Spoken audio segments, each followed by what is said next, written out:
Рад вас всех видеть на этом месте в это чудесное, солнечное, летнее воскресное утро. Давайте мы поднимемся на наши ноги, и мы будем совершать то, ради чего мы сюда пришли. Мы прославим Господа, мы будем совершать богослужение. Я хочу поздравить вас с праздником. Сегодня особенный день. Вы знаете, что сегодня день Пятидесятницы или Троица. Это день сошествия Святого Духа. Или можно сказать, что это день рождения Церкви. И я поздравляю вас. И давайте мы Господу помолимся и прославим Его.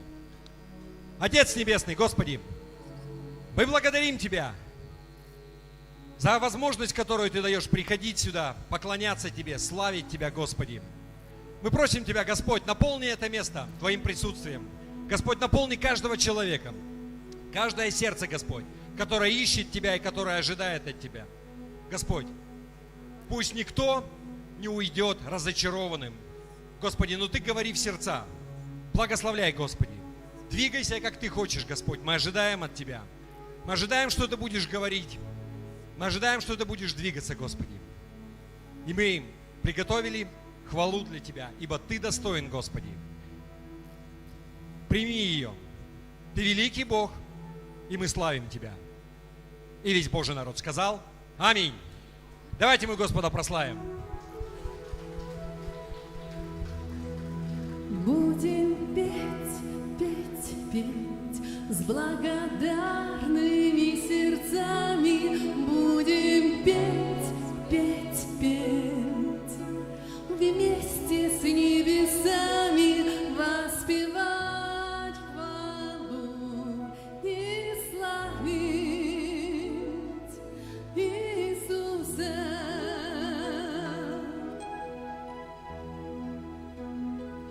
Будем петь, петь, петь с благодарными сердцами. Будем петь, петь, петь вместе с небесами, воспевать хвалу и славить Иисуса.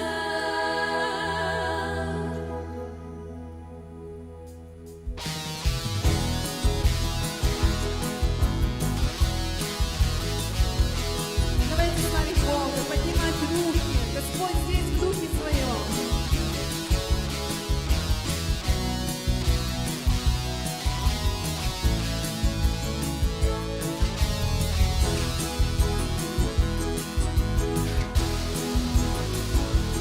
Будем петь, петь, петь с благодарными сердцами.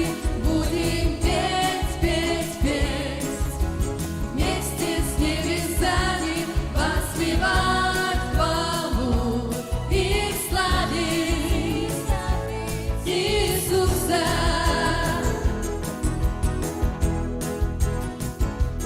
Будем петь, петь, петь с благодарными сердцами. Будем петь, петь, петь вместе с небесами, воспевать хвалу и славить Иисуса.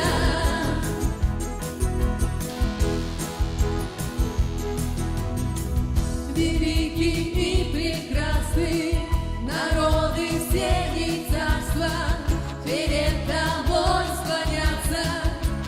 Божий Сын лишь для Тебя, лишь для Тебя вся жизнь моя.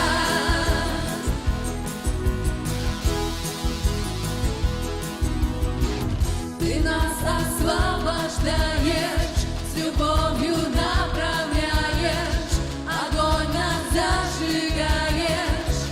Божий Сын лишь для Тебя, лишь для Тебя вся жизнь моя. И выше руки будем петь нашему Богу. Будем петь, петь, петь с благодарными сердцами. Будем петь, петь, петь вместе с небесами, воспевать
мире лучше тебя. Ты мой мир и радость моя,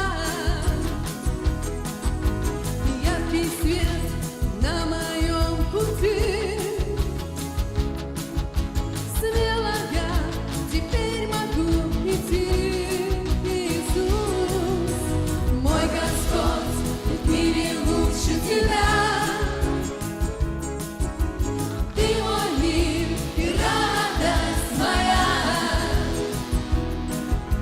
яркий свет на моем пути. Смело я теперь могу идти, Иисус. На крыльях орла ты несешь меня, в твоей крепкой руке покоюсь я так счастлив с тобой, я ликую тебе, твоя слава на мне. Мой светильник горит, слышу голос я твой, ты приблизил к себе, ты наполнил собой, мое сердце вложил, ты свою мечту, я с тобой все смогу. На крыльях орла ты несешь меня, в твоей крепкой руке покоюсь я так счастлив с тобой, я ликую тебе, твоя слава на мне. Мой светильник горит, слышу голос я твой, ты приблизил к себе и наполнил собой, мое сердце вложил, ты свою мечту, знаю, веришь в меня, я с тобой все смогу.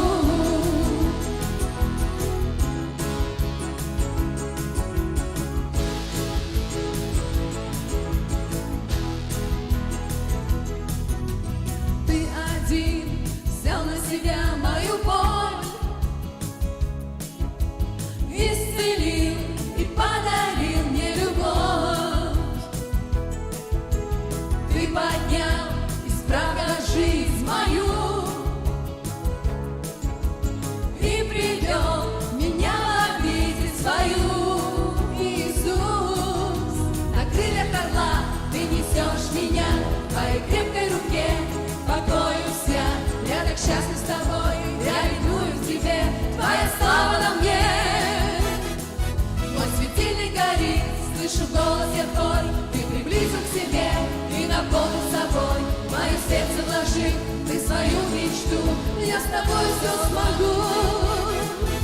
На крыльях орла ты несешь меня, в твоей крепкой руке покоюсь я так счастлив с тобой, я ликую в тебе, твоя слава на мне. Мой светильник горит, слышу голос я твой, ты приблизил к себе и наполнил собой, мое сердце вложил, ты свою мечту, знаю, веришь в меня, я с тобой все смогу, я с тобой все смогу, я с тобой все смогу, я с тобой все смогу, только с тобой, я с тобой все смогу, я с тобой все смогу. Я с тобой все смогу, о мой Господь. Будем петь с благодарными сердцами, будем петь вместе с небесами, воспевать хвалу и славить Иисуса.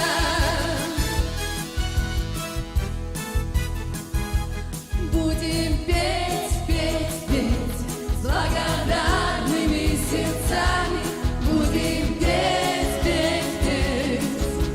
вместе с небесами, воспевать хвалу и славить Иисуса.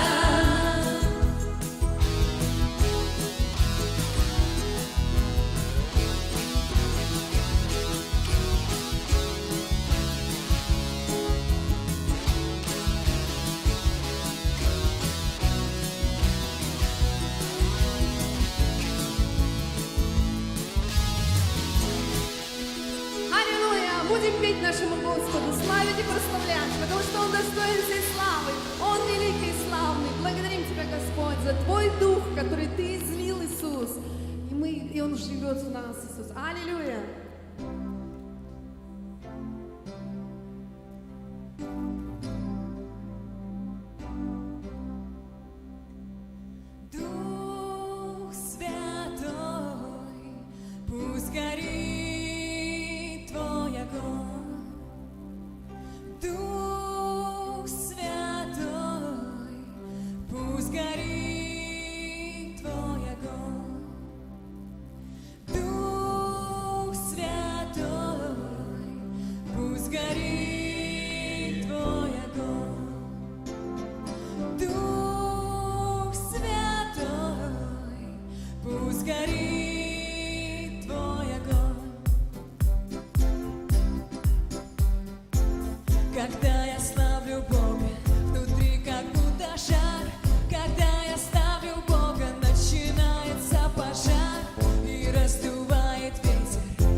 Меня как золото преображаешь в образ Христа. Плавишь ты, плавишь, меня как золото преображаешь в образ Христа. Плавишь ты, плавишь, меня как золото преображаешь в образ Христа. Дух Святой, пусть горит Твой огонь. Дух Святой, пусть горит Твой огонь. Дух Святой, пусть горит Твой огонь. Дух Святой, пусть горит Твой огонь. Аллилуйя! Спасибо, Господь, за Твой Дух, который горит в сердцах наших. Аллилуйя, Боже, наполняй нас все больше с каждым днем собою. Мы там хотим, Господь, чтобы Ты в каждом дне проявлялся через нас, Боже. Мы благодарим Тебя, что Ты здесь, потому что здесь дети Твои, Иисус.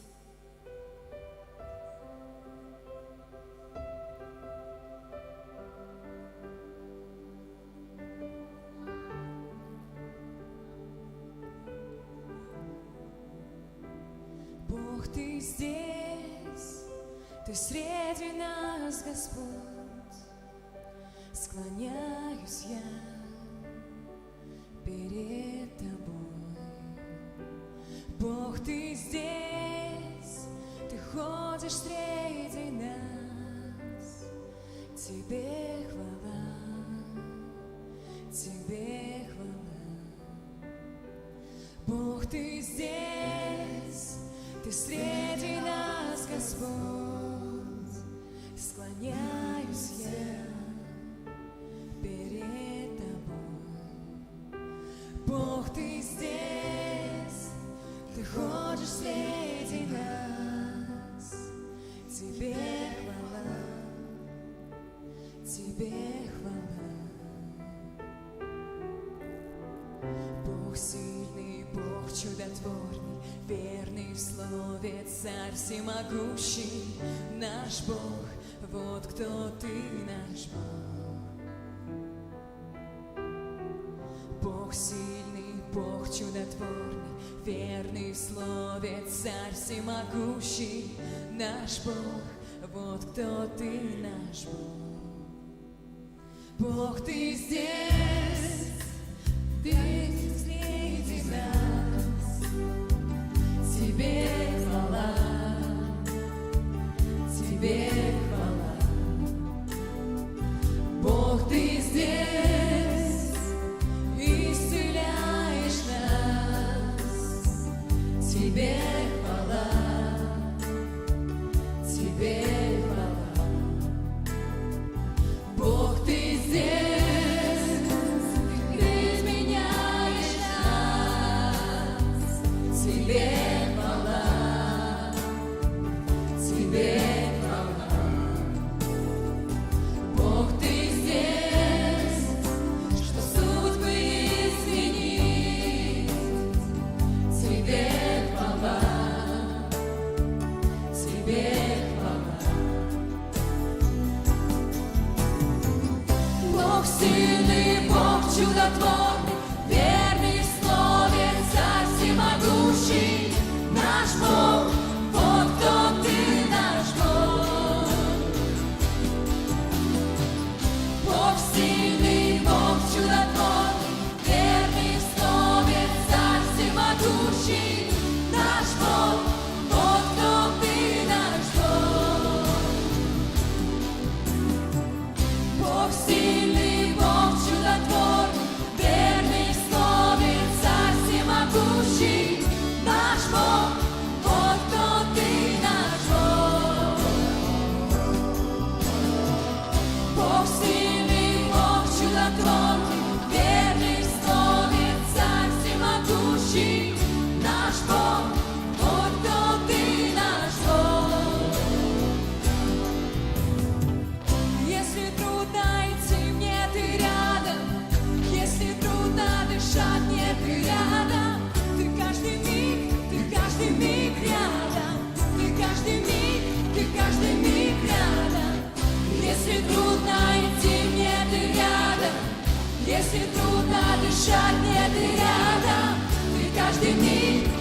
каждый миг рядом, ты каждый миг рядом.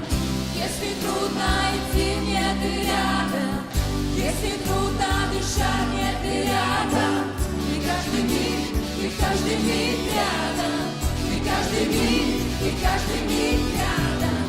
Если трудно идти, мне ты рядом. Если трудно дышать, мне ты рядом. Ты каждый миг рядом. Ты каждый миг рядом. Бог сильный, Бог чудотворный, верный в слове, Царь всемогущий, наш Бог, вот кто ты, наш Бог. Бог сильный, Бог чудотворный, верный в слове, Царь всемогущий, наш Бог, вот кто ты, наш Бог.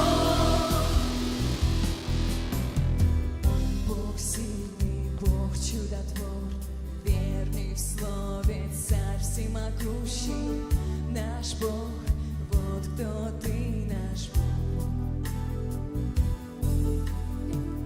Бог сильный, Бог чудотворный, верный в слове, Царь всемогущий, наш Бог, вот кто ты, наш Бог. Вот кто ты, наш Бог.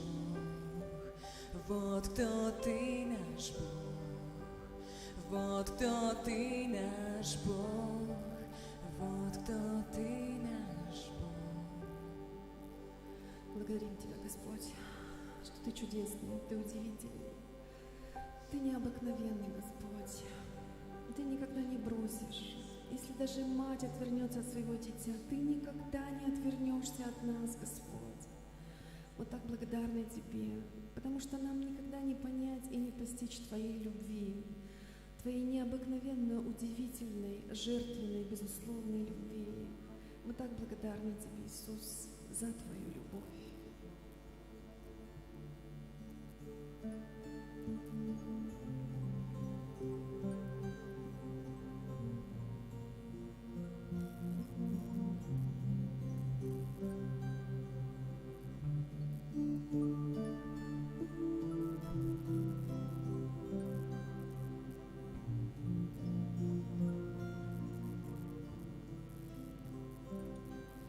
Это песня хвалы, словно птица парит в небесах.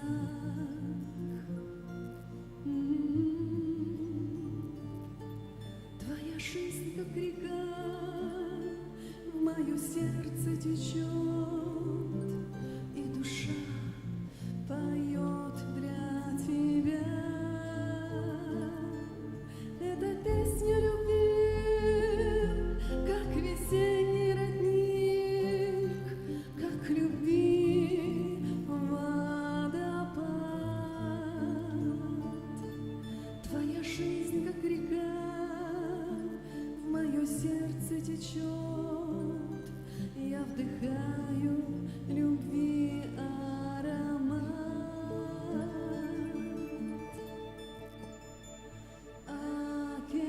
Океан Божьей любви, нет начала в нем и нет конца. Океан Божьей любви,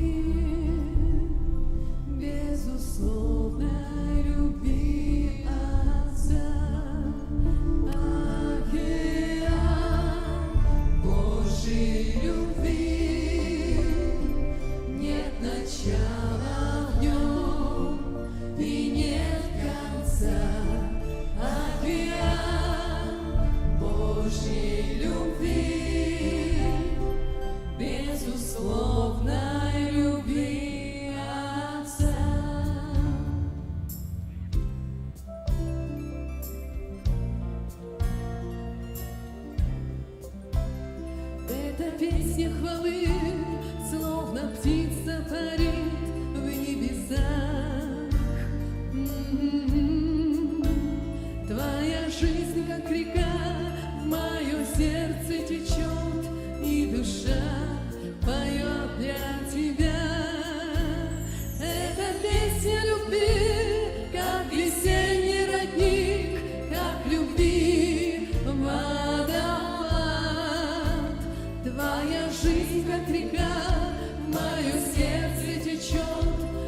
вдыхаю любви аромат. Океан Божьей любви, нет начала в нем и нет конца. Океан Божьей любви, безусловно любви Отца. Океан Божьей любви, нет начала в нем и нет конца. Океан Божьей любви, безусловно любви Отца.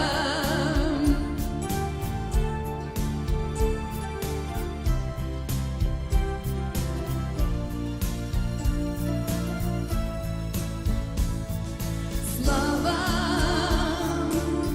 аллилуйя, слава Тебе. Слава, аллилуйя, слава Тебе. Слава, аллилуйя, слава Тебе. Слава, аллилуйя, слава Тебе. Океан Божьей любви, нет начала в нем и нет конца.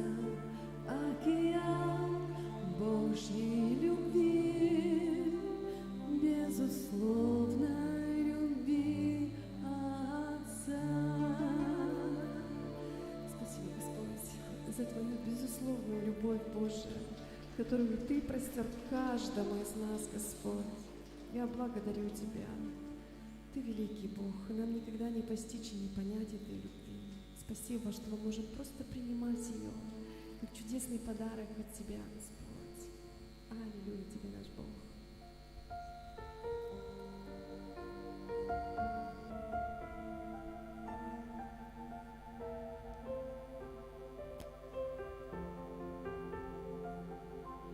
Превыше силы, превыше царств, превыше славы и всех земных богатств, превыше мудрости и всех путей земли. Великий Бог, владыка всей земли, превыше солнца и всех планет, превыше всех чудес, какие видел свет, превознесенный над небом и землей. Пути прекраснее, чем Твой. Мир век Ты вознес на крест, был распят и в третий день воскрес, как цветок, растоптанный в пыли. Отвержен был, но всех любил, превыше всех. Ханныгда күзден en ürküp Сирдегі байдо килбеңерден эспет, өркөнөйдөрдө сирдегі соллара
выше всех, как цветок, растоптанный в пыли, отверженный, но всех любил, превыше всех. Ты превыше всего, Господь. Аллилуйя. И мы благодарим Тебя. Открывайте все сердца, Господь здесь. Аллилуйя Тебя, мой Бог. Благодарю Тебя, Иисус, что Ты с нами.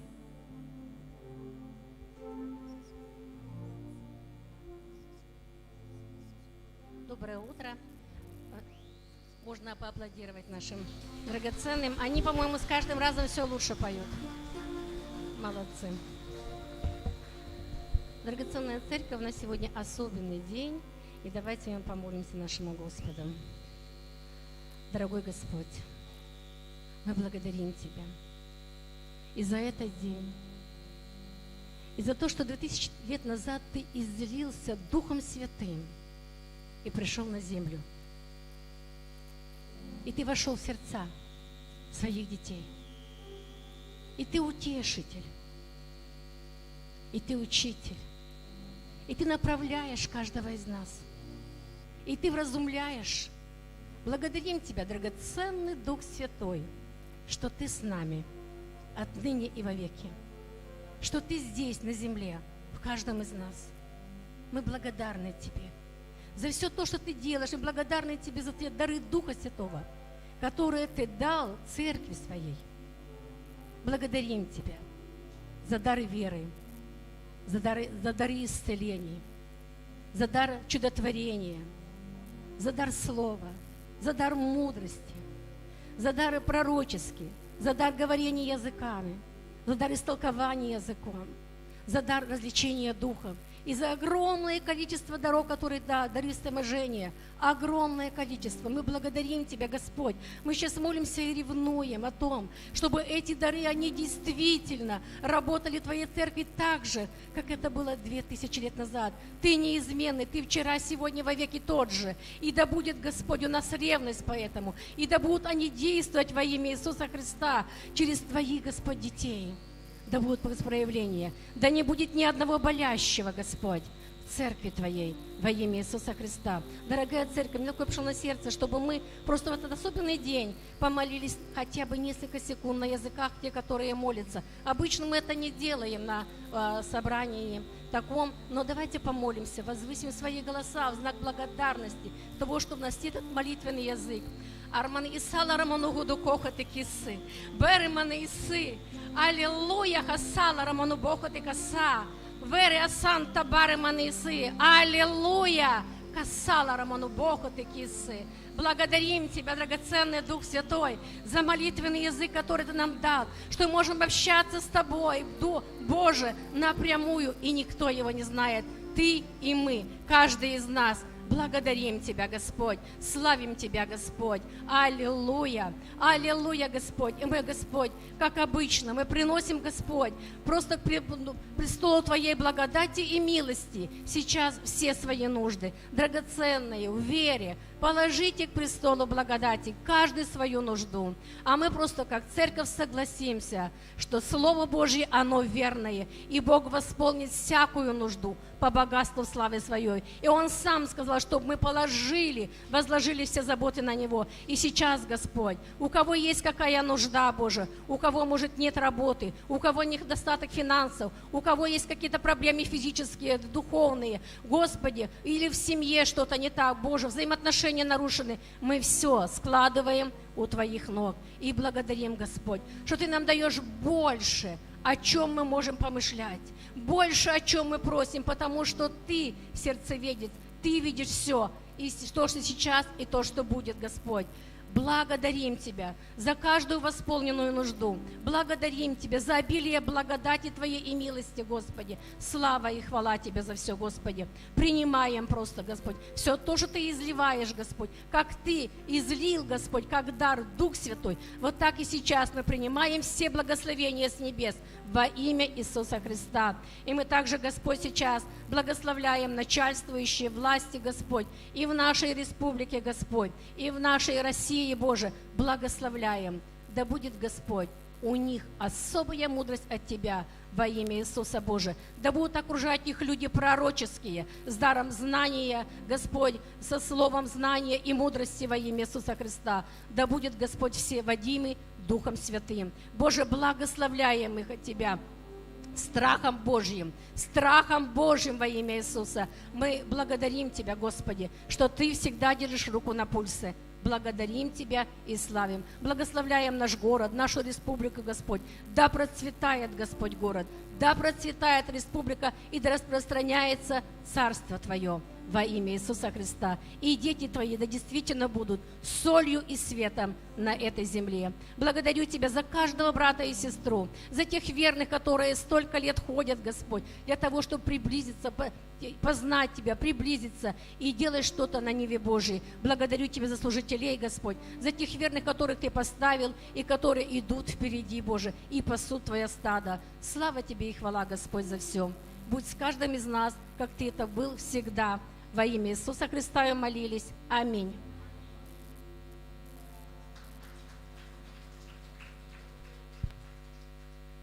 Слава Богу, еще раз доброе утро. Вы знаете, у нас добрая традиция, мы практически уже стало. На каждом собрании мы подходим и друг друга приветствуем. Потому что у нас происходит чудо умножения все время во время прославления. Начинаешь не так много людей, заканчиваешь зал полный. Поэтому давайте мы сейчас также будем воплощать это. Подойдите к кому-нибудь. Минимум 3 человека. Давно не виделись. Видите первый раз. Благословите кого-то. Скажите что-нибудь хорошее. Пока мы это делаем, дети уже могут сюда выйти вперед. Перед сценой. Мы помолимся.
Хорошо, вы знаете, что на каждом собрании мы молимся за детей, благословляем их.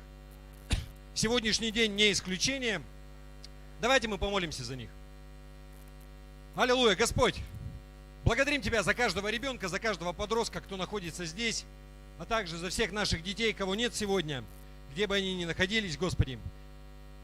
Мы просим Тебя, Господь, благослови их, как мы их сейчас благословляем.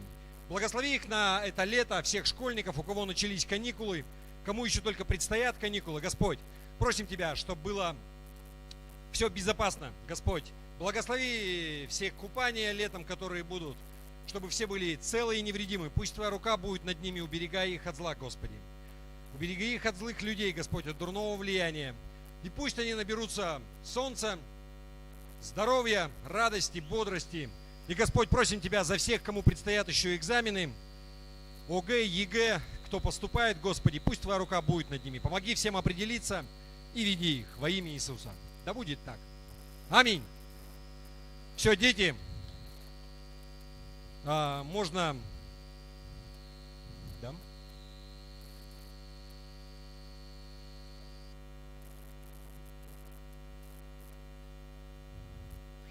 Может, я немножко рано вынесу вот эту штуку, наверное, будет вам мешать, но еще раз всем доброе утро. Вы знаете, что на прошлой неделе я был в Москве, и я принимал участие во встрече нашего союза, вот РосХВЕ, это Российский Объединенный Союз Христиан Веры Евангельской, если кто не знает. Наша церковь, мы туда входим, вернее, мы входим в наш Северо-Восточный союз, где у нас епископ Андрей Манжосов. И вот этот союз, он входит в союз РосХВЕ. И наш начальствующий епископ, это Сергей Васильевич Риховский. В Москве человек уникальный в том плане, что он уже 8-й раз входит в Общественную палату Российской Федерации. Больше нет такого человека у нас в стране, кто бы 8 раз входил. То есть не только среди верующих, а вообще. И у нас вот на днях в мае заканчивает работу вот Общественная палата 7-го созыва, и в июне начинает работу вот Общественная палата 8-го созыва. Вот, и на самом деле это такой немаловажный орган взаимодействия общества и власти, так скажем. И помимо этого Сергей Васильевич, он является членом президентского совета,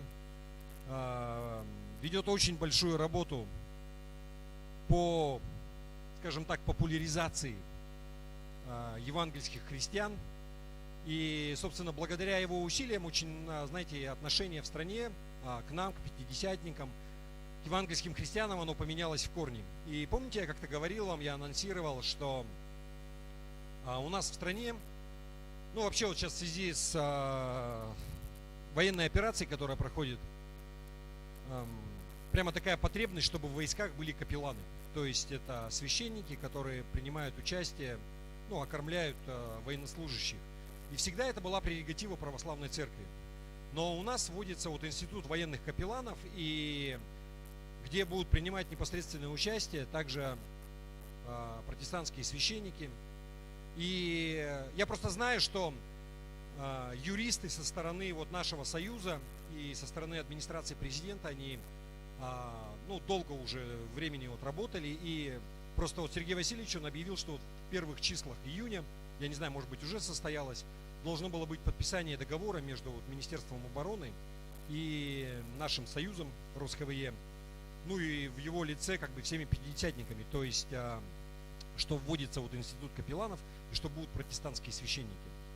И знаете, интересная вещь, я просто вам такой как бы немножко пока... Первый раз за всю историю в официальном документе, который подписывает Министерство Российской Федерации, оно указывается, что это договор между Министерством обороны и традиционной религиозной организацией. То есть мы относимся к традиционной религии наравне с православными, с мусульманами, и там также будут баптисты и с иудеями, то есть, в смысле пятидесятники, евангельские христиане.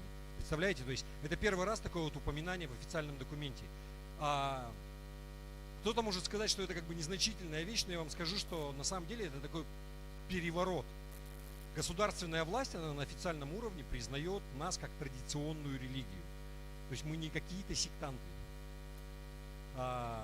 Вы понимаете, да?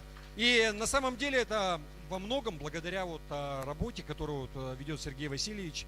И ее, может быть, не видно, потому что, вы знаете, ну, когда, например, когда вы с кем-то встречаетесь, и, например, если этот человек, он занимает какую-то должность где-то во власти, и он к вам ходит, например, на изучение Библии, вот не стоит ходить и трезвонить на каждом углу, что вот этот человек пришел там или это, я вам скажу, потому что если вы начнете трезвонить, к вам больше никто не придет.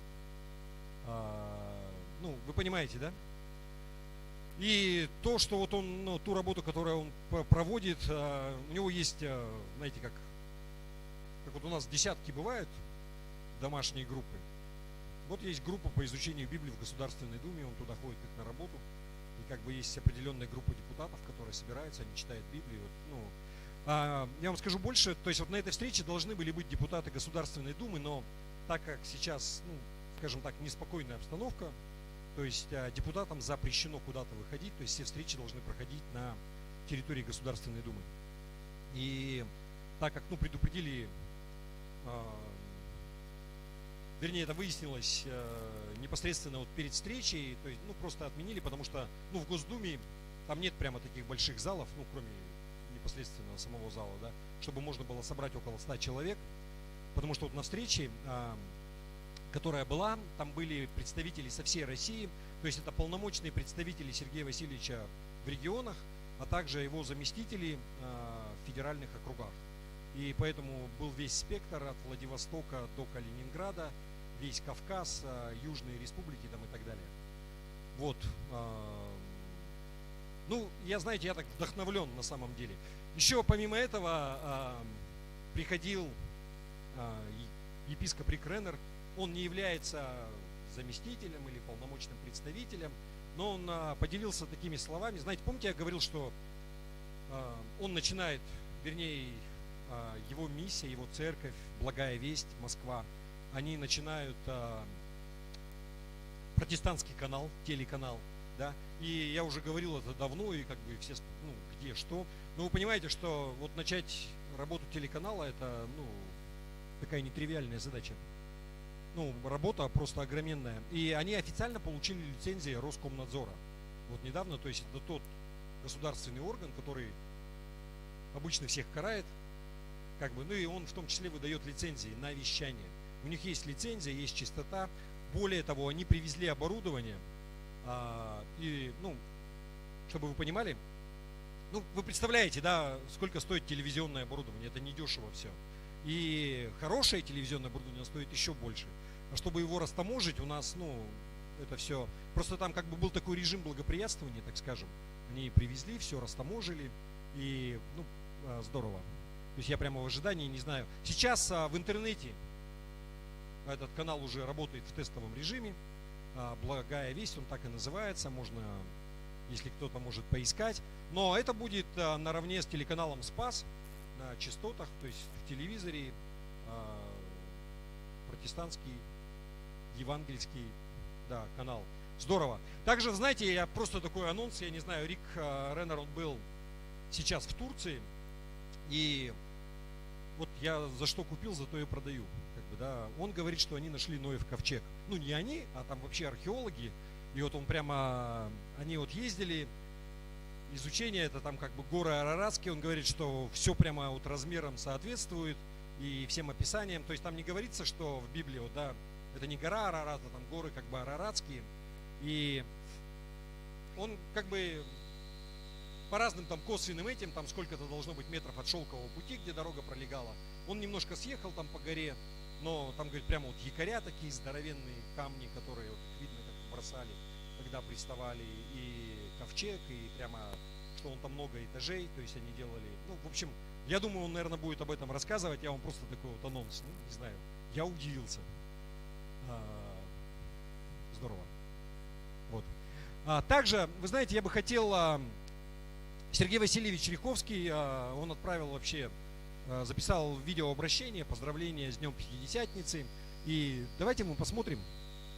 Я думаю, сейчас я туда пойду и включу микрофончик. У нас пока кабеля нету. Давайте мы посмотрим его поздравление.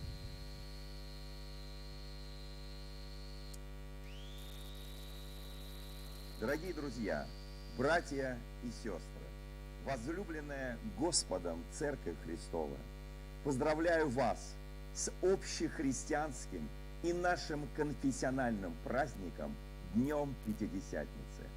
В этот день, много-много лет тому назад, ученики Христа пережили сверхъестественные события. Мы можем читать об этом в книге «Деяния апостолов» во 2 главе. Внезапно сделался шум с неба, как бы от несущегося сильного ветра, и наполнил весь дом, где они находились. И явились им разделяющие языки, как бы огненные, и почили по одному на каждом из них, и исполнились все Духа Святого, и начали говорить на иных языках, как Дух давал им провещевать. Сошествие на людей Духа Святого открыло в тот день всему человечеству тайну, что Бог один, но в трех лицах – Отец, Сын и Святой Дух. Исповедание Троицы как триединого Бога сегодня является основополагающей истиной христианской веры.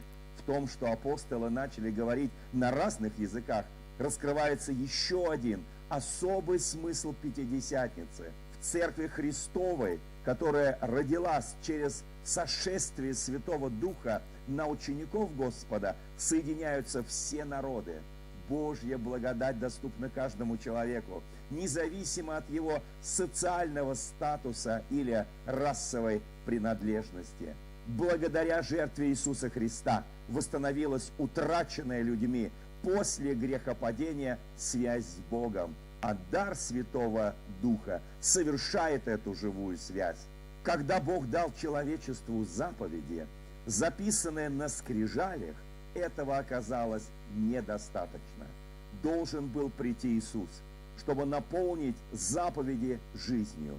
Бог дал человечеству Писание, но без Духа Святого Его Слово превращается в мертвую букву. Должен был прийти день Пятидесятницы, когда Дух Божий излился на людей, оживляя Писание для каждого из нас. Пятидесятница родила Церковь как место проявленной, сверхъестественной, небесной реальности на земле. Я желаю каждому пережить свою Пятидесятницу, чтобы получить способность жить в этой земной реальности и стать членом Божьей семьи. С днем Пятидесятницы, друзья! И пусть Дух Святой почиет на каждом из нас, как это произошло однажды в Сионской горнице. Благословений и с праздником!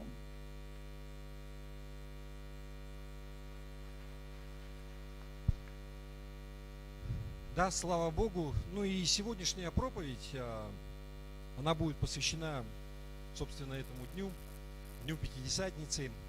Еще называют как? Троица, да? Почему? Потому что третья ипостась Бога была явлена, то есть Дух Святой сошел, и мы знаем, что Бог, Он триедин.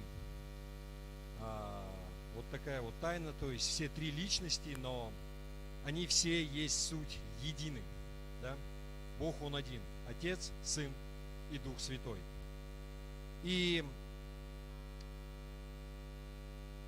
Итак, сегодняшняя проповедь называется Пятидесятница или праздник первых плодов. И почему так, мы поймем, я надеюсь, из проповеди. И давайте мы еще раз место Писания прочитаем, вот, где все, собственно, описывается. Это Деяния, 2 глава, ну, из 1 по 8 стих. Хотя там всю главу можно читать, она вся описывает это событие, но мы прочтем первые 8. Итак, при наступлении Дня Пятидесятницы все они были единодушно вместе. Говорится про кого? Про учеников. Да? Они все находились вместе, и наступил еврейский праздник Пятидесятница.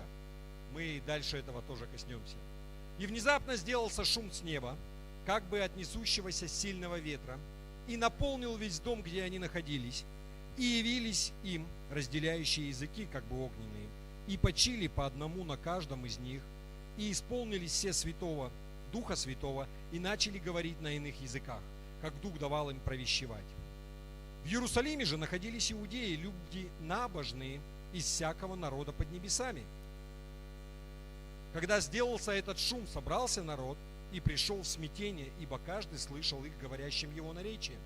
И все изумлялись и дивились, говоря между собой: «Сии говорящие не все ли галилеяне? Как же мы слышим каждый собственное наречие, в котором родились?» Здесь все, ну, просто чтобы пояснить, чтобы всем было понятно, вот это место Писания. Пятидесятница — это был один из 3 иудейских праздников, на которые все иудеи по закону им нужно было прийти, совершить паломничество в Иерусалим. И здесь что описывается? Вот в Иерусалиме же находились иудеи, люди набожные из всякого народа под небесами. Вы знаете, что иудеи были разбросаны по всему свету, по всему миру, и многие из них, они уже могли не говорить. На каком языке тогда говорили? На иврите? На идише? Идиш — это у нас восточноевропейский, да? Мы знаем, что Иисус, Он говорил на арамейском. И все ученики, они были из Галилеи, да? И вот они говорят, что они пришли с разных сторон, представители разных народов. Хотя они были иудеи, но не жили в других народах, они говорили там, может быть, они знали другие языки. И здесь, когда сошел Дух Святой, вот эти все галилеяне, ученики, которые, куча простого народа, рыбаки, они начали говорить на языках, каждый слышал свое наречие, и они пришли отовсюду. И вот об этом здесь говорится, как же так возможно? Это же вот эти вот местные тут рыбаки с Галилейского озера. Как так они говорят? Вы понимаете, да, вот о чем здесь речь? Итак, все это произошло на день Пятидесятницы. Почему Пятидесятница? 50-й день после Пасхи, да? И что мы здесь видим? Знаете, как я говорю, как Бог очень часто, если мы посмотрим на Библию, когда Он хочет привлечь внимание людей и убедиться, что вот точно дойдет, что ты не проспустишь что-то мимо, и что это очень-очень важное, Он использует спецэффекты. Ну, вот здесь, смотрите, сделался шум ветра, да, то есть ученики, они собрались, и вот когда резко ветер налетает, все, да, как бы крыша начинает, деревья, листья шумят, все там приподнимается, и вот сделался шум ветра, да, вот здесь, а языки огненные сошли. То есть вот такое, вы понимаете? То есть Дух мог бы сойти, ну, я думаю, что просто безо всякого. Но вот были такие вот спецэффекты. И очень часто Бог, Он, когда хочет еще раз что-то донести, Он, ну, такие драматические вот какие-то вещи, театральные, я бы даже сказал. Вы помните, когда народ израильский должен был выйти из Египта, и фараон его не отпускал, да? Что там происходило? 10 казней, и это было, ну, из ряда вон. То там жаб немерено, то еще что-то, то там саранча. И вот это вот все, то есть спецэффекты, да, какие-то. Вы помните, когда позже, после того, как они вышли уже, они находились под горой, да, Божией, где Моисей получил 10 заповедей. Что происходило? Громы, молнии там, то есть это все тоже было не просто так. Ну, мог бы просто дать 10 заповедей, но чтобы до каждого дошло, да, то есть там были вот такие спецэффекты. Когда ты понимаешь, кто-нибудь попадал вот прямо в сильную грозу или рядом с кем-нибудь молния била? Бывало такое? Никогда? Вам повезло, как бы, потому что у меня пару раз, знаете, как бы вот рядом, ну, может быть, метров 10, вот молния в дерево попадала, то есть ноги невольно, знаете, так делают, ну, ты понимаешь, что ты вообще ничего не можешь сделать, знаете. Как вот, я помню, у меня родители, отец у него такая пословица была, разделал как Бог черепаху. То есть вот здесь как бы ты понимаешь, да, где Бог, где черепаха, ты вообще ничего не можешь. Вот против такой стихии, вот это то, что было там. Громы, молнии, человек, он понимал, да, я вообще никто, да. То есть все могущество Божие. И были даны 10 заповедей. Страх был у народа. Бог, он как бы хотел, обратите внимание. Помните, когда наводнение было, мы сейчас упоминали Ноев ковчег, вся земля была затоплена. Как думаете, Бог привлек внимание? Ну и всевозможные вещи. Знаете, вот, например, когда иудеи, они ходили вокруг стен Иерихона, ну, наверное, можно было бы это сделать по-другому, но нет. Они ходили, и потом закричали, представляете, стены рухнули. Прямо, ну, что это еще, если не сила Божия, да? Помните, когда Илия, пророк Илия, на горе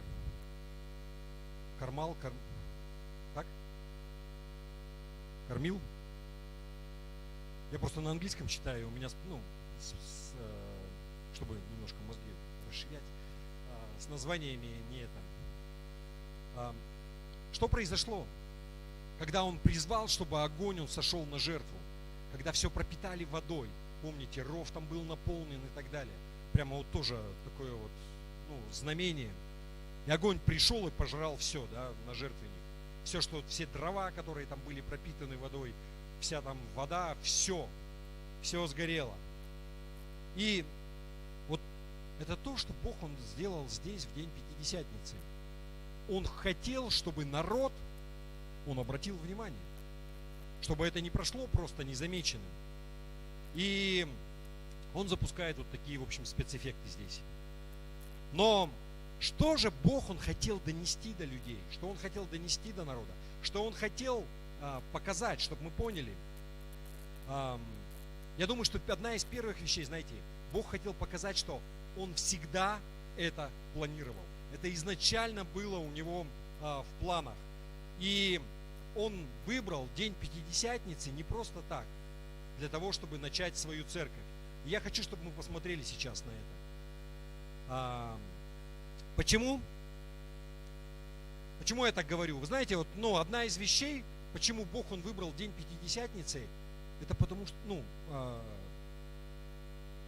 были гарантированы толпы народа, которые бы пришли в Иерусалим. Еще раз, почему я так говорю? Потому что это был один из 3 праздников, в которые иудеи, они должны были совершать паломничество.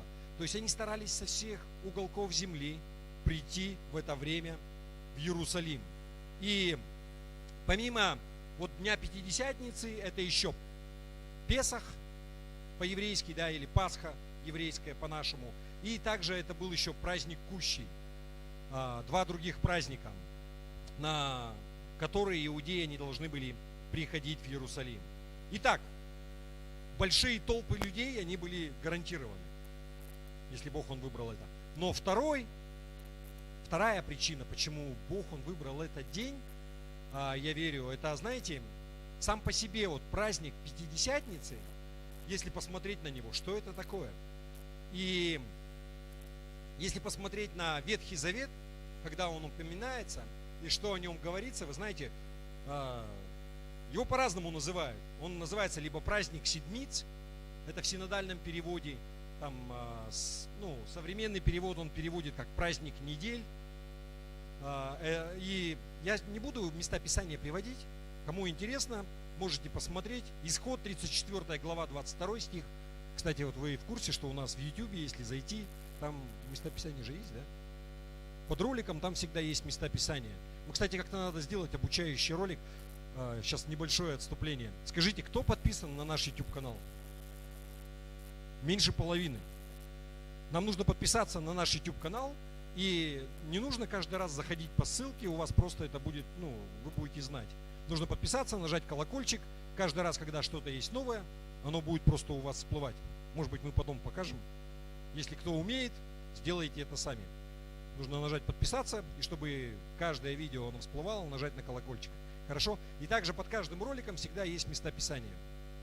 Вот, итак, праздник Седмиц или праздник недель, Исход 34 глава 22 стих, Второзаконие 16:10. Также его называли еще праздник жатвы. Это можно посмотреть Исход 23 глава 16 стих. Но самое интересное, да, это праздник первых плодов или первых плодов пшеницы. Еще раз смотрите, в Ветхом Завете четко разделялось. Вот был праздник первых плодов пшеницы, то есть вот как раз в это время уже пшеница, она уже первый раз можно было снимать урожай. Вы знаете, в Израиле они снимают несколько урожаев, даже сейчас. Потому что там погода благоприятствует, тепло, чуть-чуть теплее, чем у нас, в общем. И весь вопрос в воде, если с водой все нормально, поливать, то, не знаю, озимый или как это там, в общем, уже первая пшеница, она сейчас. Но по осени еще был праздник урожая у них, да, вот это отдельные вообще вещи. Поэтому вот здесь, чтобы не путать. Хорошо? И на самом деле он также, почему там праздник Седмиц, или вот эти вот недель, это было 7 недель плюс 1 день после Песаха, после Пасхи. То есть 50 дней. Почему потом начали называть Пятидесятница. Сейчас немножко... Иисуса когда распяли? В какой день? На Пасху. Понимаете, да? На 40-й день Он вознесся. И на 50-й день сошел Дух Святой. На всякий случай, чтобы вы восстановили картину у себя в голове. Хорошо?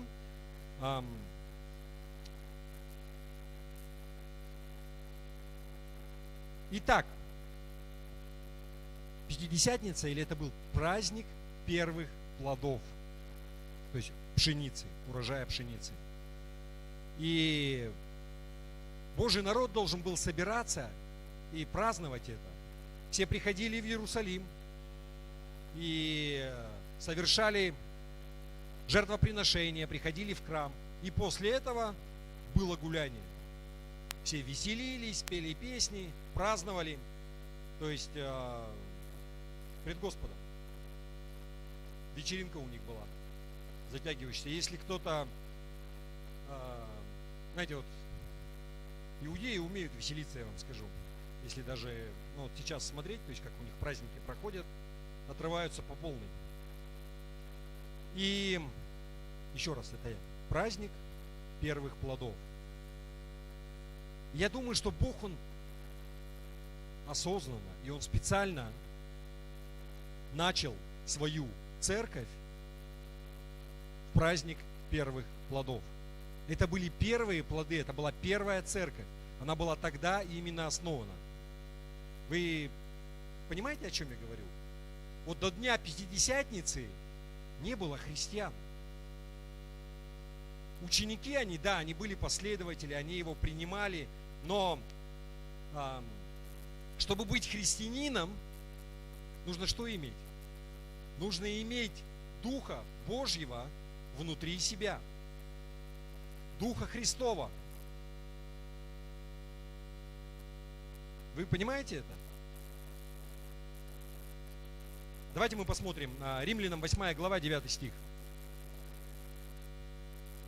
Но вы не по плоти живете, а по духу, если только Дух Божий живет в вас. Если же кто Духа Христова не имеет, тот и не его. Если в тебе нет Духа Божьего, то ты и не принадлежишь Христу, если ты не имеешь Его Духа. Для того, чтобы быть христианином, Дух Святой должен находиться внутри тебя. И не было таких людей до Дня Пятидесятницы, кто бы имел Духа, потому что Бог его еще не отправил. Он еще не сошел. Только вдумайтесь вообще важность этого события. Именно в этот день была рождена церковь. Были рождены верующие христиане, как таковые. И было...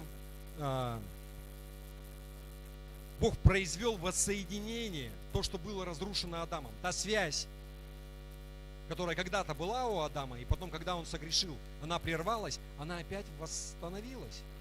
Вы понимаете? Давайте посмотрим еще раз. Евангелие от Иоанна, 7 глава, 39 стих. «Сие сказал он о Духе, которого имели принять верующие в Него. Ибо еще не было на них Духа Святого, потому что Иисус еще не был прославлен». Иисус еще не был прославлен. Когда же Он был прославлен? То есть вот тогда, когда Он ходил, Он еще не был прославлен. Он был прославлен, когда Он воскрес и Он вознесся на небо. За 10 дней до Пятидесятницы. То есть на 40 дней после смерти. Понимаете, да? Вот Он вознесся на небо. И помните, что вот мы не прочитали это место, но что происходило вот в день Пятидесятницы? Дух Святой сначала сошел на учеников. Все услышали, что происходит, да, что там был шум, что это, и тут начали все говорить на языках, и каждый узнавал свой язык, и люди стали вопрошать, что вообще происходит. Кто-то говорил: так они же напились уже. Мне говорят: да не могли они напиться, потому что всего 3-й час. Ну, как-то у них было заведено. С утра никто не пил, видимо. Да? И потом дальше Петр, он говорил им проповедь. помните, и он им расписывал, что тот Христос, которого вы распяли, он и есть, да, он и есть Мессия. И люди, они все говорят, что же нам делать, братья, да? Давайте мы посмотрим еще раз, что Петр им ответил. Это Деяния, 2 глава, 38 стих. Петр же сказал им: покайтесь и докрестится каждый из вас во имя Иисуса Христа для прощения грехов. И дальше, внимание. И получите дар Святого Духа.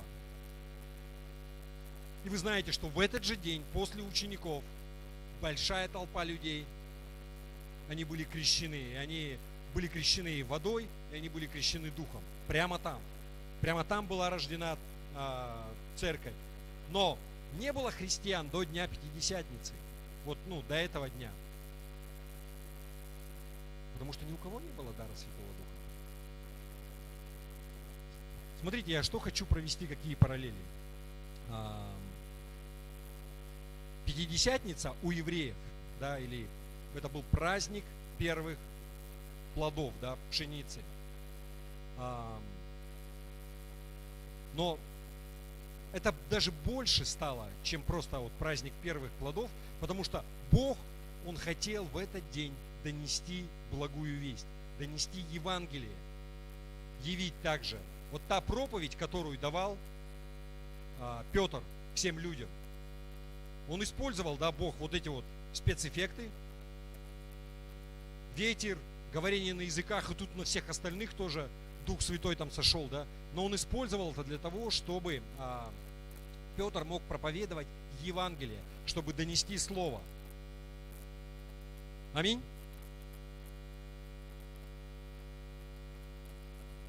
Петр, он встает, он говорит такие слова, и так что, всех людей это касается. Без этого, может быть, они бы его и не слушали. Но здесь он говорит, что, еще раз, 2:38, да, Деяния. Петр же сказал им: покайтесь и докрестится каждый из вас во имя Иисуса Христа для прощения грехов, и получите дар Святого Духа.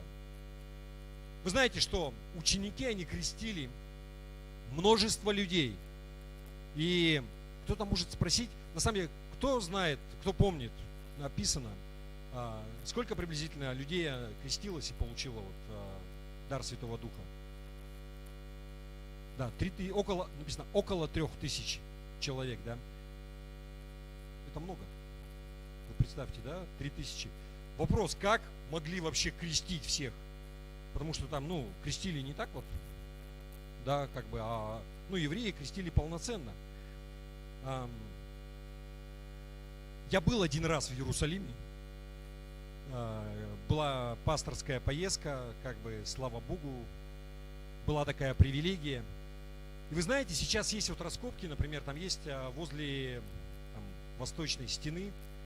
И я хотел фотографию сделать, знаете, там, у нас, кстати, где-то календари были.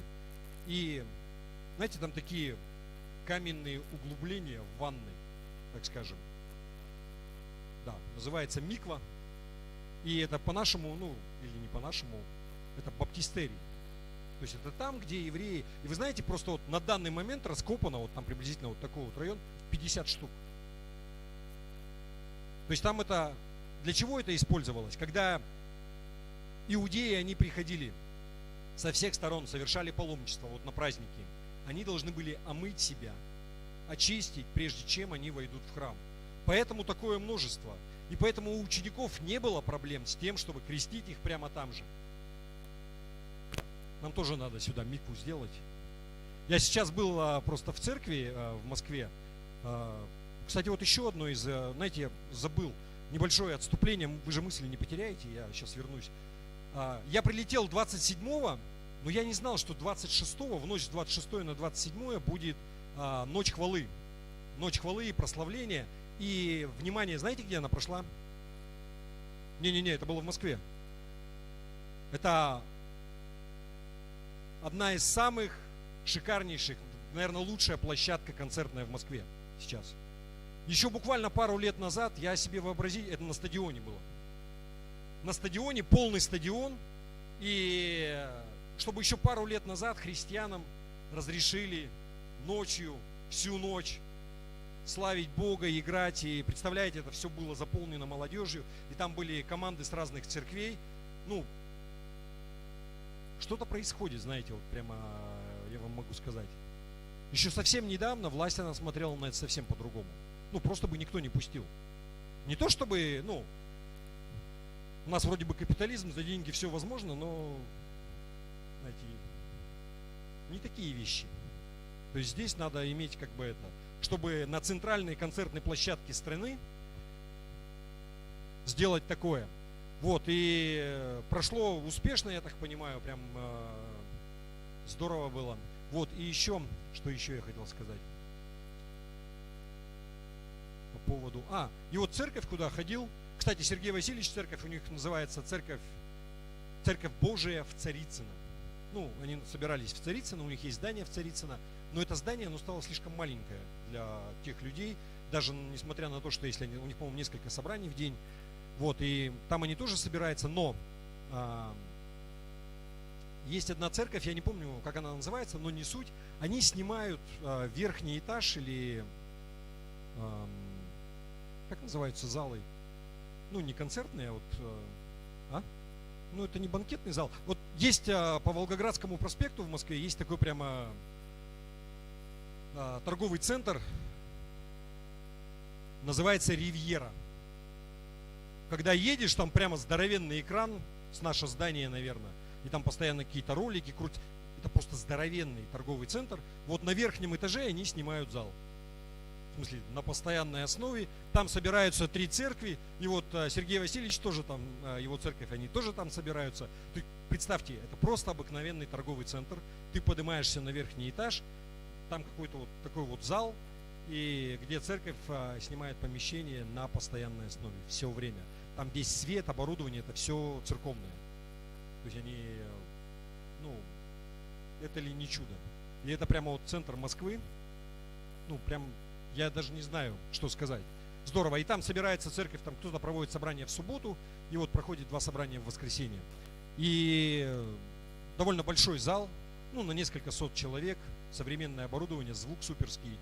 В общем, все хорошо. Если кто-то вот посмотрит, ну, трансляции, например, да, и у них стоит такая, знаете, я даже не знаю, ну, выглядит как кедровая бочка. Ну, они вот как раз обсуждали, кто-то просил у них в аренду. Я знаю, что туда входит 2 тонны воды. Я вот подумал, я не знаю, на сцену. Ну, у нас, конечно, прочно, но 2 тонны воды, это как бы тоже серьезно, да? Ну, то есть, понимаете, там, куб, наверное, ну, наверное, можно меньше, но хочется людей погружать, как бы, а не так, чтобы это... Ну да, мы потом решим, когда вопрос, сейчас не будем обсуждать это. Но здорово, то есть в то собрание они вот как бы крестили людей. Я не знаю, как часто они это проводят, но вы представляете, Москва, как бы это, в тот день крестилось, по-моему, человек 25, может быть, 30. И то есть они не как у нас, знаете, то есть, ну, у них это обыденное. То есть там каждого вот так не это, их там сразу всех там, принимаете ли вы все хором, да, там и так далее. То есть каждого лично не спрашивают. Ну, издержки Москвы, то есть там все оптом, как бы, чтобы быстрее, потому что если спрашивать каждого, все это дело затянется, видимо. Вот. Итак, да, это про ванны, про миквы, и мы здесь говорили про крещение, что ученики, они крестили всех, кто был, и они приняли Духа Святого. И там было, вот давайте, это Деяния, 2 глава, 41 стих. «Итак, охотно принявшие Слово Его крестились, и присоединилось в тот день душ около 3000». Я хочу обратить ваше внимание на эту цифру. Около 3000 человек крестилось, на них сошел Дух Святой, и они присоединились к церкви. Вот она родилась, первая церковь. Ученики и еще где-то 3000 человек. И это была первая пятидесятница, ну, христианская. До этого, как вот Песах, Пасха иудейский, у нас появилась своя Пасха в тот момент, когда Иисус, Он был распят. Да? И здесь вот она, пятидесятница. Еще раз, пятидесятница, потому что, но на 50-й день после Пасхи. Мы выяснили это, да, что этот праздник, он связан с Пасхой.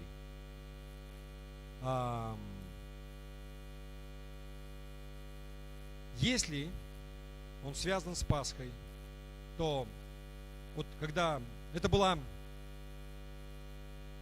первая христианская Пасха, да, когда Иисус умер, но была последняя, как бы вот, ну, в этом плане, да, как, ну, иудеи, конечно, до сих пор празднуют. Ну, вы понимаете, да, что я пытаюсь сказать. То есть до Христа, потом Христос, и вот она родилась христианская. Но если вспомнить, самая первая Пасха для иудеев, где она была, что происходило? Это было в Египте, да? Вы помните, что им нужно было помазать косяки дверей, приготовиться, одеться. Даже дрожжевой хлеб не надо было делать, нужно было просто лепешки замесить там на воде. Для чего? Для того, чтобы быть готовым, потому что в следующее утро они должны были выходить из Египта. Да? Это была первая Пасха. И через 50 дней, то есть если была первая Пасха, значит должна была быть первая Пятидесятница. Где они находились через 50 дней? Они находились под горой Божией, и там Моисей получил 10 заповедей. Ну и здесь немножко все это дело по времени растянуто. Вот Моисей, он зашел на гору. Вы знаете, что он там что? Он находился 40 дней там. Когда он спустился вниз, что происходит? Он что обнаруживает? Он получает 10 заповедей, 10 скрижалей. То есть это каменные плиты, на которых были написаны заповеди Божии. Он спускается вниз, и он обнаруживает, что народ во все тяжкие, да, там, сделали себе тельца золотого идола, истукана, ему поклоняются, непонятно чем занимаются. Бог был в гневе, Моисей был в гневе. Моисей что? Он берет эти скрижали каменные, которые он только что получил для народа, разбивает их, то есть ломает все, берет этого тельца, хватает и стирает его в порошок, высыпает это все в воду и заставляет их пить. Вы ешьте, пейте своего тельца, жрите. Ну так не написано, но вы представляете, да, что он говорил, то есть суть в чем в этом. И также не написано, что, ну, вполне вероятно, кто-то из мужчин, он сопротивлялся. Глянули туда, не будем мы ничего там пить. И что дальше происходит? Моисей, он говорит, что кто за Господа, кто со мной, встаньте рядом со мной. И встает колено Левина практически в полном составе. Левий, да, был. Его колено, оно все вышло и встало. Дальше смотрите, что Моисей говорит. Исход 32 глава, 27 стих. И он сказал им, то есть левитам: так говорит Господь Бог Израилев: возложите каждый свой меч на бедро свое, пройдите по стану от ворот до ворот и обратно, и убивайте каждый брата своего, каждый друга своего, каждый ближнего своего. То есть это тех, кто не послушался, кто не покаялся. И они пошли, они просто, представляете, там своих сородичей рубили. И знаете, сколько человек погибло? Около 3000. Исход 32 глава, 28 стих. И сделали сыны Левины по слову Моисея, и пало в тот день из народа около 3000 человек.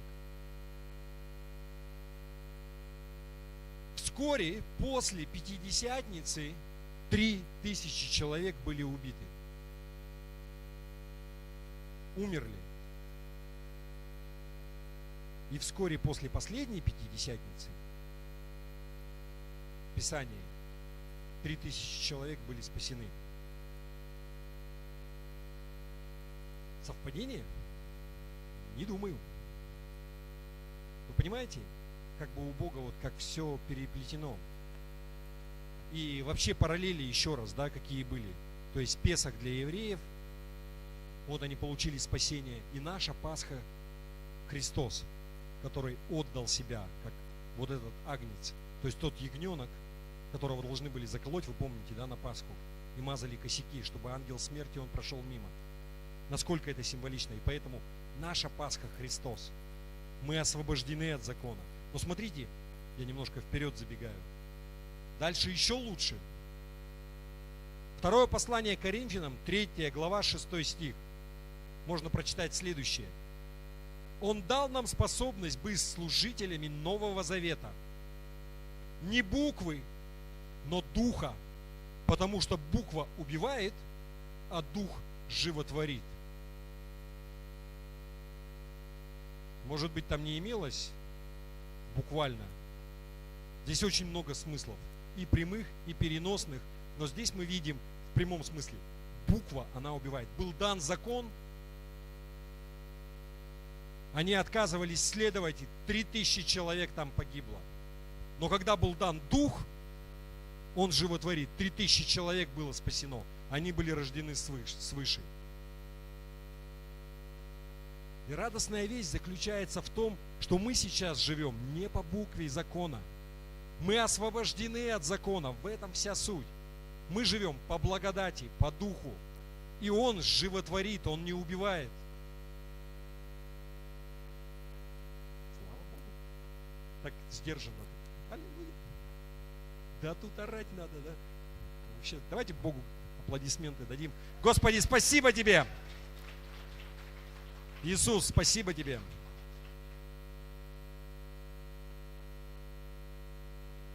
Мне просто насколько круто.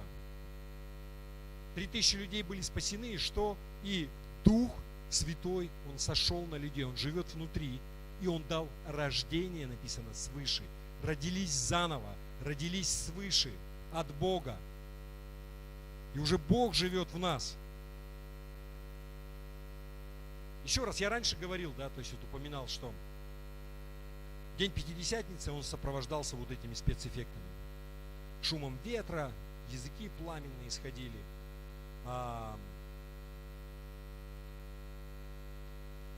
Говорилось о том, что слава Божия, она вот сходит, она рядом. Но при всем при этом, смотрите, я что хочу подчеркнуть.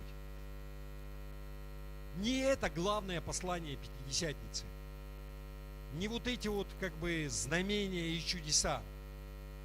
Это всего лишь для того, чтобы привлечь наше внимание. И когда люди начали говорить иными языками, которые каждый слышал свое наречие, это всего лишь для привлечения внимания. Для привлечения внимания к чему? Для того, чтобы мы могли сфокусироваться на настоящем послании Пятидесятницы. И настоящее послание – это Иисус. Все через Него, все к Нему. Почему я так важно говорю, знаете, потому что так легко улететь во всякие вот такие вот духовные вещи. Еще раз, это хорошо, это замечательно. И дары, и все говорить, но это все для чего? Все указывает на Христа. Мы не должны забывать, в чем вообще вся суть и в чем весь центр. И нашей веры, и нашего послания, и к чему мы призваны. К чему мы призваны, как верующие? Проповедовать Христа распятого. В этом вся суть. Еще раз давайте посмотрим. Деяния 2 глава, 22-24 стих. Петр говорит нам, ну не нам, он говорил иудеям, которые там собрались. Он говорит: мужи израильские, выслушайте слова сии. Иисуса Назарея, мужа, засвидетельствованного вам от Бога силами и чудесами и знамениями, которые Бог сотворил через Него среди вас. Как и сами знаете, сего по определенному совету и предведению Божьего, преданного, вы взяли и, пригвоздив руками беззаконных, убили. Но Бог воскресил его, расторгнув узы смерти, потому что ей невозможно было удержать его. Все вот эти знамения, все, что происходило, оно подготовило проповедь Петра. Бог, Он сделал так, что у людей не было шанса, их внимание, оно было приковано. что там происходит. И Петр, он вышел, и он проповедовал, он рассказывал о Христе. Аминь. Вся суть во Христе, вся суть в Иисусе. Вся суть в том, что Иисус, Он тот самый Мессия, тот самый Спаситель, который был послан. Тот самый Мессия, который был обещан Богом за много-много сотен лет до этого. Тот самый Иисус, который творил чудеса и знамения, когда ходил по земле. И тот самый Иисус, который пришел и который умер на кресте, а потом воскрес из мертвых, потому что, как здесь Петр говорит, потому что смерть не могла удержать его. Как думаете?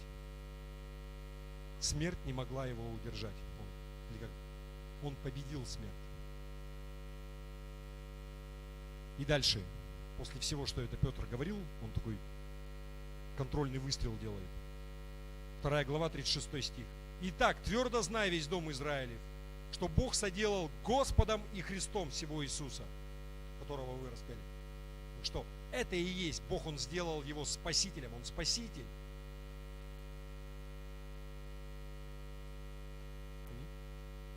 Вы помните, когда Иисус, Он еще ходил с учениками, и в Матвея, в 16 главе,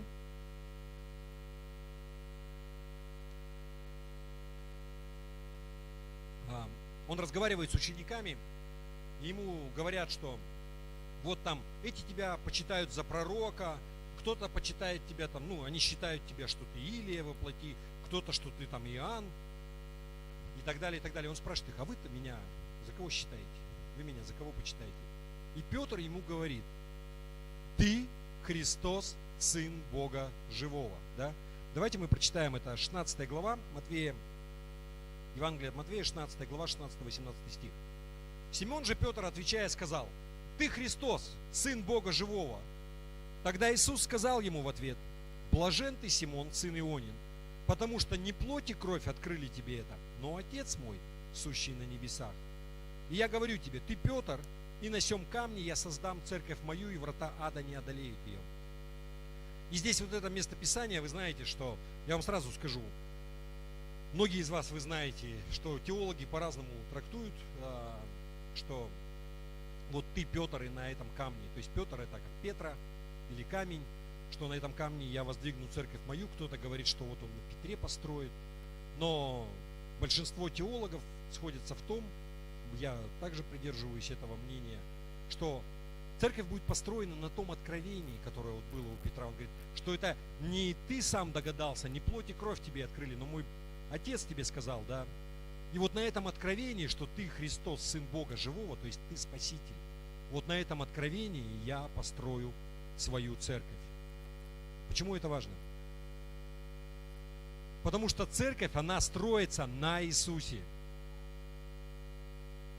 Без Христа, без Иисуса это ничто, это не красивые здания, это не мощные проповедники, это не мощные евангелисты, это не какие-то там целители, которые исцеляют во имя Иисуса.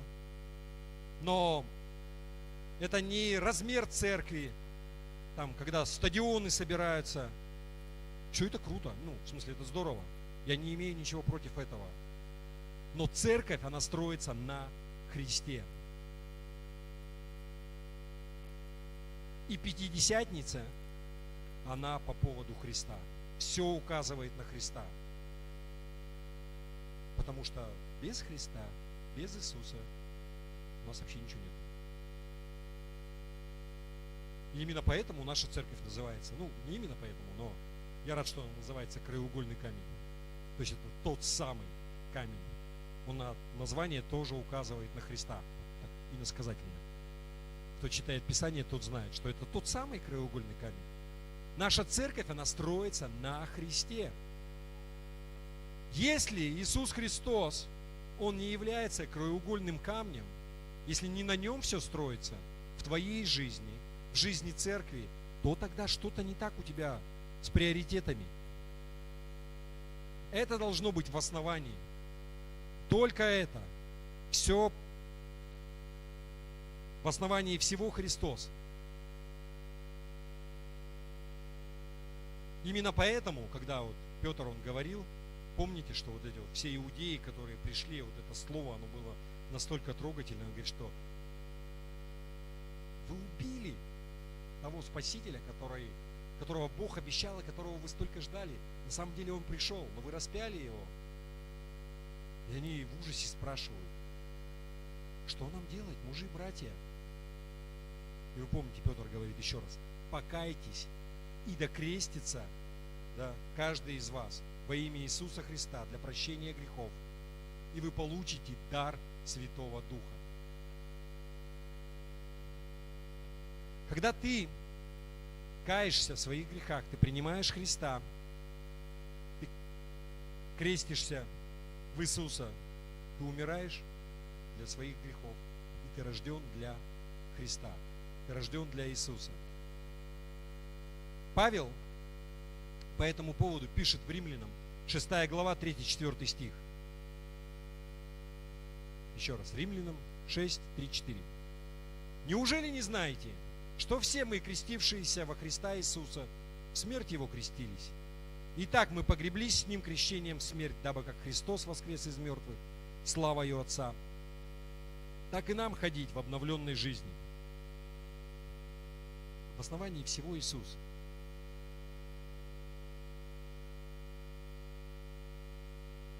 Я вот вспоминаю, что у нас, знаете, вот периодически бывает, люди приходят и говорят, что, например, ходят в церковь, потом пошли, например, в другую деноминацию, так скажем, потому что родственники там младенца крестят, например. И когда священник там узнает, что ты ходишь там в какую-то другую церковь, там, тебе нужно срочно перекреститься. Или бывают евангельские церкви так поступают. Вот ты ходил в ту церковь, ты сейчас к нам ходишь, тебе нужно перекреститься. И как-то ко мне вот тоже человек подходил, который перешел из другой церкви и говорит, я не знаю, мне наверное, перекреститься нужно. Я спрашиваю, в смысле? Я там ходил, там уже в нескольких церквях был, и каждый раз, когда я прихожу в новую церковь, меня крестят по новой. И я задал вопрос, сколько раз тебя крестили? Уже 5. А тебя хоть раз крестили во имя Иисуса вообще? Да, 1 раз было. Мы не крестим в церковь. Мы не крестим в деноминацию в какую-то, в христианство, там, еще во что-то, вы понимаете? Мы крестим в Иисуса Христа, именем Иисуса, в Его. Вы понимаете, о чем суть? Поэтому я сказал, что если уже было, не надо ничего перекрещиваться. Если ты крестился в Иисуса Христа для того, чтобы принадлежать Ему, не принадлежать какой-то церкви, внимание, но принадлежать Христу. В этом вся суть. Еще раз я хочу обратить ваше внимание, что я постоянно говорю, что мы проповедуем Христа распятого. Мы не проповедуем церковь. Мы не заманиваем людей в церковь. Мы приводим людей ко Христу. И если человек, он выберет после этого ходить в другую общину, мое личное отношение, слава Богу. Хотелось бы, чтобы человек, чтобы наша община, она умножалась и что-то делалось, потому что, знаете, когда в Москве смотришь, они там могут себе позволить, каждое воскресенье там по 100, по 200 новых человек, которых ты там первый раз видишь. Когда город-миллионник, чем меньше население в населенном пункте, тем, соответственно, меньше вообще людской ресурс. То есть, просто меньше. В деревнях там совсем все друг друга знают. Все еще хуже, да? Но в чем суть и соль? Мы пытаемся покаять человека, и чтобы он повернулся к Богу, ко Христу. Не для того, чтобы он пришел в церковь и начал что-то делать в церкви. Ключевой момент – это покаяние. Чтобы жизнь этого человека, она изменилась. Если он считает, что его жизнь, она меняется где-то там лучше, это его ответственность. Здесь слава Богу. Еще раз, да? Это не означает, что нужно посылать лучи проклятия в его сторону. Мы благословляем людей. наши братья и сестры. Аминь. Здесь такая тонкая грань, просто мы в том числе призваны защищать то, что нам доверено. Например, нашу общину, нашу церковь. Это да. Ну, я не буду просто, не знаю, что-то меня понесло в эту сторону. Мысль-то в другом, да? Вся суть в том, что это не наша церковь вообще с самого начала. Да и любая другая церковь, она не какого-то там проповедника. Церковь, она принадлежит Христу. Аминь.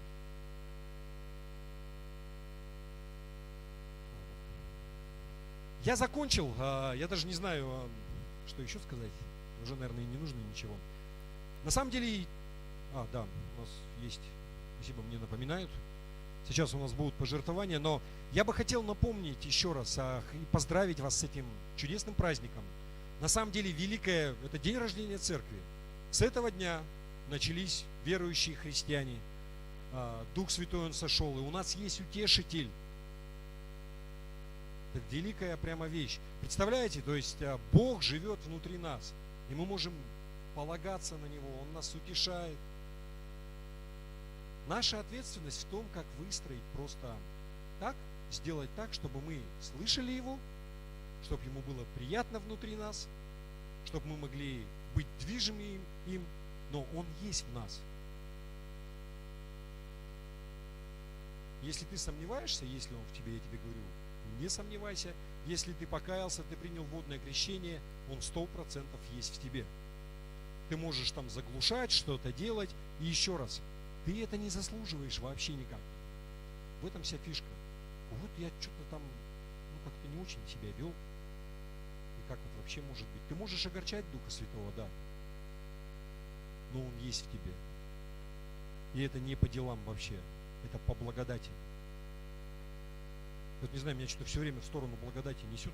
Может быть, следующая проповедь какая-нибудь будет одна по поводу благодати. Не знаю, мы вроде бы и так как бы все благодатчики, да? Ну, просто чтобы понять, что такое благодать. Вот если ты работаешь где-то, и ты получаешь зарплату. Это что? Это зарплата, это заработанная плата. Если у тебя временный какой-то там оклад, это все равно. Если ты где-то там служил и что-то делал, это заслуженно. Если ты победил на соревнованиях. Но если ты просто ничего не делал, вообще ничего не делал, и кто-то пришел тебе и что-то подарил, вот это благодать. Когда ты вообще ничего, ты не заслуживал. И вот это вот и есть то, что нам Дух дан, и спасение, которое было дано. По благодати. Насколько круто вообще. Ни в одной религии, нигде больше такого нет. Чтобы, знаете, вот Бог, Он совершенный, Он все предусмотрел. Вы знаете, вот как бывает, вот, например, вот, я вот смотрю, например, разъемы. И вот здесь, например, разъем, и с одной стороны такая выпуклость сделана. Вот ты, если даже захочешь, ты его по-другому не запихаешь просто. Вот он сделан вот такой, для дураков. Как бы защита от дураков, так скажем, да. Никак ты его по-другому не перепутаешь, не воткнешь. Здесь Бог, Он все тоже предусмотрел. Человек даже если захочет, нельзя ничего испортить. Но человек все равно начинает мудрствовать и говорит, не, мы не заслужим, я недостоин. А тебе не надо быть достойным. Мы все недостойны и лишены славы Божией. Давайте мы встанем. Аллилуйя, Господь. Я прошу Тебя, Господи, пусть все слова будут поняты правильно, Господь. Каждое слово от Тебя пусть не пройдет тщетным, но принесет плод, Господь. Мы благодарим Тебя за Духа Святого, который был послан, за Утешителя. Благодарим Тебя, что можем иметь с Тобой общение, посредством Духа быть соединены с Тобой, слышать голос Твой, иметь водительство в жизни. Благодарим Тебя, Господи. Научи нас, дай нам научиться не огорчать Духа, но поднимать Его, слышать Его, руководствоваться им все время. Пусть будет так. Аминь. Аминь. Да, и пожертвование десятины. Вы знаете, Мы закончили вот здесь как бы ковровое покрытие ложить. И рассчитались со строителями. Все так замечательно. Но почему-то как-то у нас, ну не то чтобы как обрезало, но как-то дальше мы что-то не двигаемся. Просто летние каникулы. Я верю, что Бог, Он может двигаться и в летние каникулы. Я просто хотел вам напомнить, у нас еще там комнаты недоделаны. К осени-то надо доделать. Но кондиционеры уже, наверное, все-таки на следующее лето. Потому что пока мы соберемся, пока мы сделаем, там уже и снег выпадет. Будет жарко? Я что-то посмотрел прогноз, там такая вот погода все лето. До июля. Самый теплый день 26 градусов пока что, то, что обещают. В общем, я ободряю вас, пусть Господь благословит каждого, кто дает. Ну и также у нас с этим мы как-то немножко остановились. Что еще? У нас сегодня мы поздравляем именинников, да? Майских. В июне мы поздравляем майских.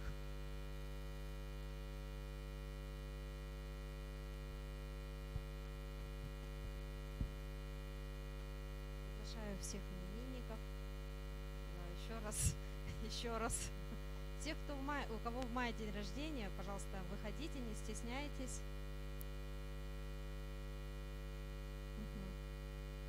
О, здорово.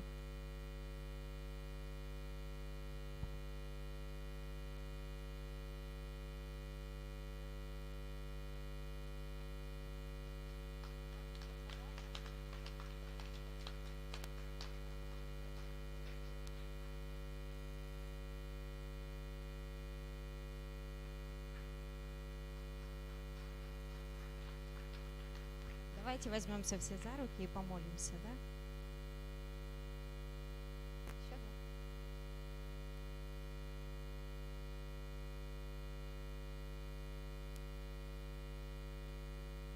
да? Давайте помолимся, возьмемся за руки, да? Давайте друг друга. Аллилуйя, Господь.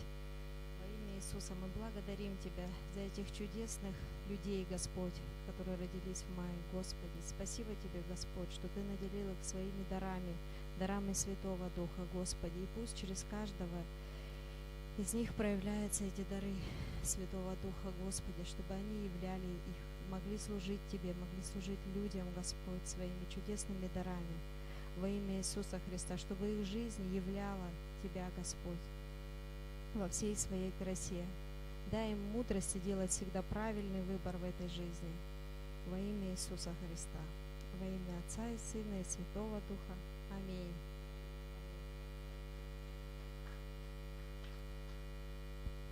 Еще раз с днем рождения всех именинников.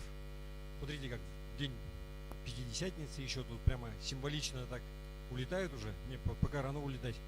Заужряющих мне это, да, точно. У нас кто-нибудь едет в ближайшее время куда-то? Давайте мы помолимся. У нас просто... Выходите сюда, все, кому предстоит дорога. Давайте мы тоже...